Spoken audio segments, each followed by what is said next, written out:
બેંકોકથી આવેલ એક ભારતીય મુસાફર પાસેથી 6.540 કિલોગ્રામ ગાંજો જપ્ત કરવામાં આવ્યો। ટ્રોલી બેગમાં છુપાવીને લઈ જવામાં આવી રહ્યો હતો આ ગાંજો। હાલ સમગ્ર મામલે તપાસ ચાલી રહી છે।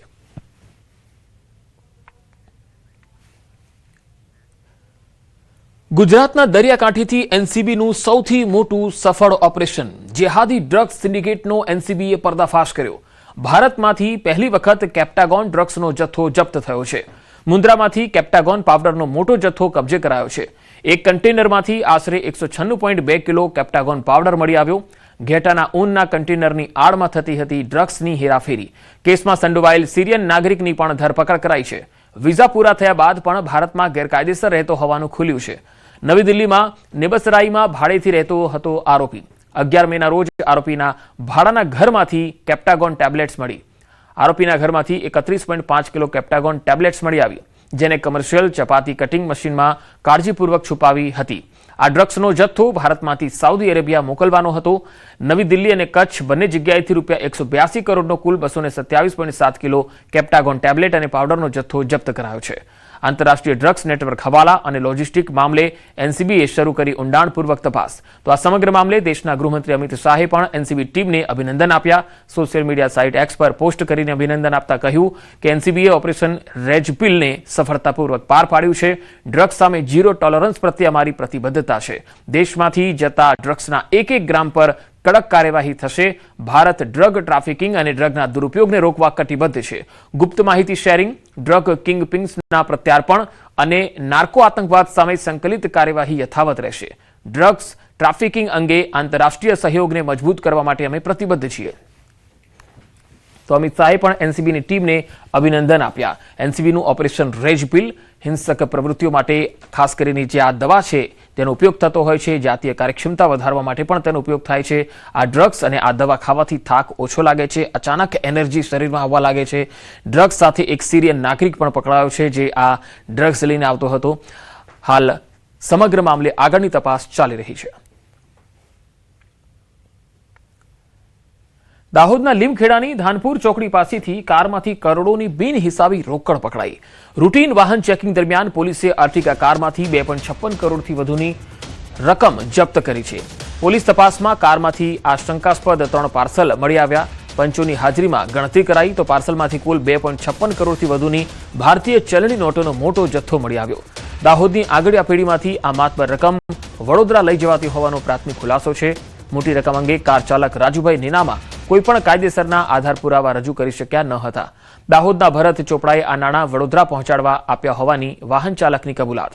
લીમખેડા પોલીસે તમામ રોકડ રકમ સીઝ કરી ટ્રેઝરીમાં જમા કરાવી છે। ઇન્કમટેક્સ વિભાગને સત્તાવાર જાણ પણ કરાઈ છે। મહીસાગરના લુણાવાડા મુથુટ ફિનકોપ બેંકમાં નકલી સોના પર 12.65 લાખની લોનનું કૌભાંડ થઈ ગયું। બેંકના મેનેજરે ગ્રાહક સાથે જ મળી અને આ કાવતરું રચ્યું। રામદેવ ગોલ્ડ બાયર નામની એજન્સી સાથે ઠગાઈ કરી। ફરિયાદી બંટીસિંહનું કહેવું છે કે આરોપી મહેશે એજન્સીના વડોદરા સ્થિત મોબાઈલ નંબર પર ફોન કર્યો। તેણે કહ્યું કે લુણાવાડાની મુથુટ ફિનકોપ બેંકમાં તેનું 12.5 તોલા સોનું મૂકેલું છે, જેને છોડાવવા માટે તેને રૂપિયાની તાતી જરૂરિયાત છે।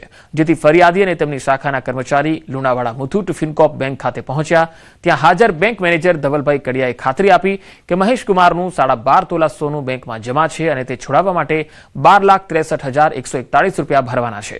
બેંક મેનેજરની વાત પર વિશ્વાસ રાખીને તમામ પ્રક્રિયા પૂર્ણ કરી અને આરોપીને પૈસા આપ્યા। પરંતુ ત્યારબાદ તપાસ દરમિયાન માલુમ પડ્યું કે આ આખું સોનું જ તદ્દન નકલી હતું।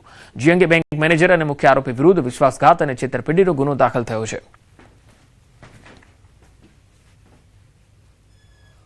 સમગ્ર ઘટનામાં મુથુટ ફિનકોપ લુણાવાડાના બ્રાન્ચ મેનેજર ધવલ કડિયાની પણ સંડોવણી સામે આવેલ છે।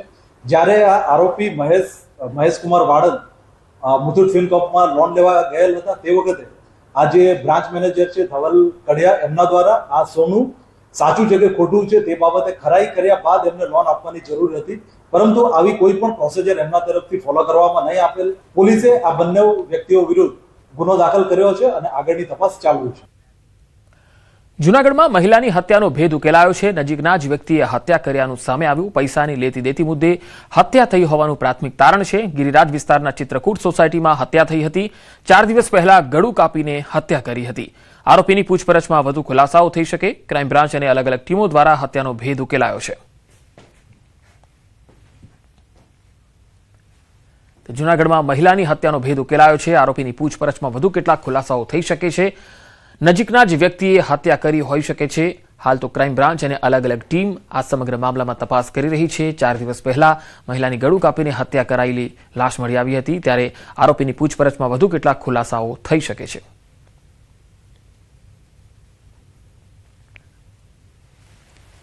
જૂનાગઢથી આ તસવીરો આવી રહી છે. નજીકના જ વ્યક્તિએ મહિલાની હત્યા કરી હોવાનું સામે આવ્યું છે. 4 દિવસ પહેલા ગળું કાપીને હત્યા કરવામાં આવી હતી.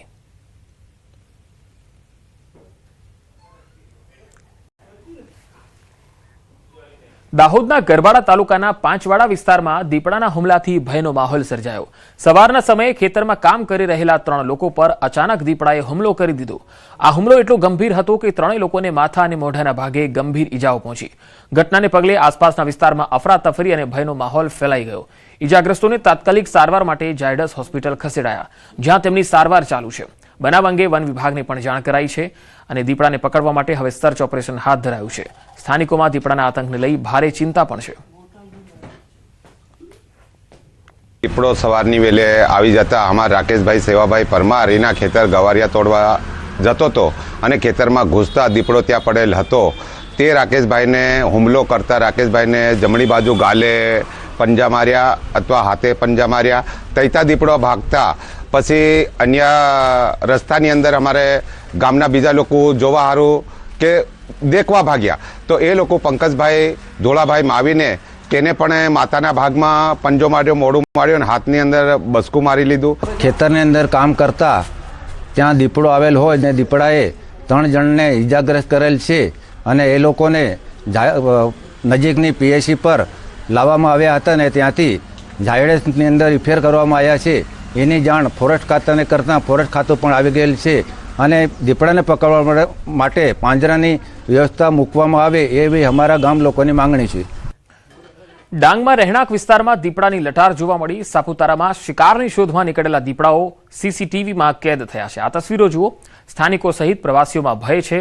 સાપુતારાના હોટલ વિસ્તારમાં દીપડાઓના આંટા ફેરા સીસીટીવીમાં કેદ થયા છે. હોટલ એસોસિએશન દ્વારા એક પાંજરું પણ મૂકવાની માંગ છે. દીપડાને પાંજરે પૂરવા હાલ કવાયત ચાલી રહી છે.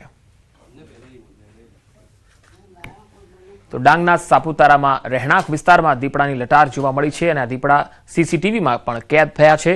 હોટલ વિસ્તારમાં દીપડાના આટાફેરાથી હોટલમાં આવતા લોકો માટે પણ હાલ ભયનો માહોલ છે. હોટલના સંચાલકોએ પણ આવા દીપડાને પાંજરે પૂરવાની